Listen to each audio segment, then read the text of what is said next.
السلام علیکم ورحمت الله ملګرو په نننۍ ویډیو کې یو ډیره خوندوره کیبورډ مې درته راوړی دی. هیله ده چې ویډیو تر پای وګورئ ترڅو پرې د دې خوندور کیبورډ څخه برخمن شئ. ملګرو نننۍ ویډیو کې دا کیبورډ چې زه تاسو ته معرفي کوم دغه کیبورډ دی. دا تاسو زموږ د ټلګرام څخه ډاونلوډولی شئ. د یوټیوب ډسکرپشن کې لینک پروت دی. کله چې مو دا راخلاص کړئ دلته به دغسې یو صفحه راوړي، الاو باندې وست، بیا به هغه الاو باندې وست. نو دغه کوم زموږ کاریالونه پاړشي اعلانات چې دي دغه که تاسو غواړئ زموږ سره یوټیوب کې ملګري شئ نو دا یوټیوب باندې وست. نو تاسو به داخل کې زموږ یوټیوب ته نو بیرته به تاسو راسئ دې ته. دلته تقریبا زموږ 4 ادرسونه هم تاسو ته په لاس درځي. نو تاسو ته لغوه کول دپاره دا چې مرسته لاس وست. نو د دې صفحه په دې شکل باندې ده. اولا به تاسو د کیبورډ ټاکل دغه اپشن چې دی دا به تاسو داسې راخلاص کړئ. کله چې مو د کیبورډ اپشن داسې راخلاص کړئ دویم ته به راسئ. دلته به په دې پښتو باندې انتخاب کړئ.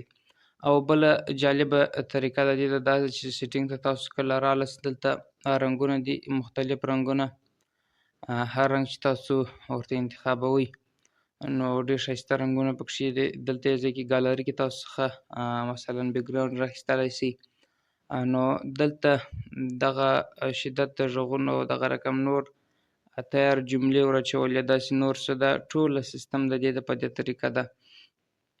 لاندې دې ځای چې تاسو ته د تورو په اړه معلومات درکوي، مثلا کوم حرف دا رقم کېږي یا کومه طریقه ورسره کېږي. نو ملګرو اوس موږ راځو د سیټینګ ته. دلته دغه رنګ ورته انتخابوو. بیا موږ راځو ټلګرام ته.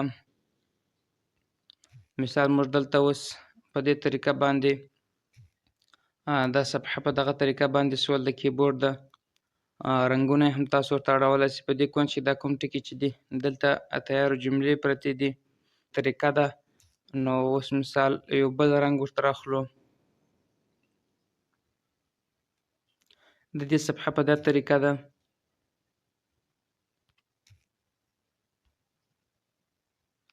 دغه رقم صفحې دا ځان لپاره لري. نو ملګرو ډېر یو ښایسته او په زړه پورې کیبورډ دی.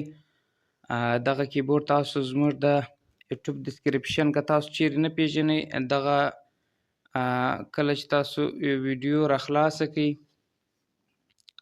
ویډیو چې تاسو کله راخلاصه کړه ډسکرپشن دې ته وایي، دغه ځای باندې به تاسو کلیک ورته واخلئ او دلته دغه لینک به پروت وي. نو ملګرو دې ته ډسکرپشن وایي. نو په دغه ځای کې تاسو زموږ د ټلګرام ادرس سره یو ځای کوي.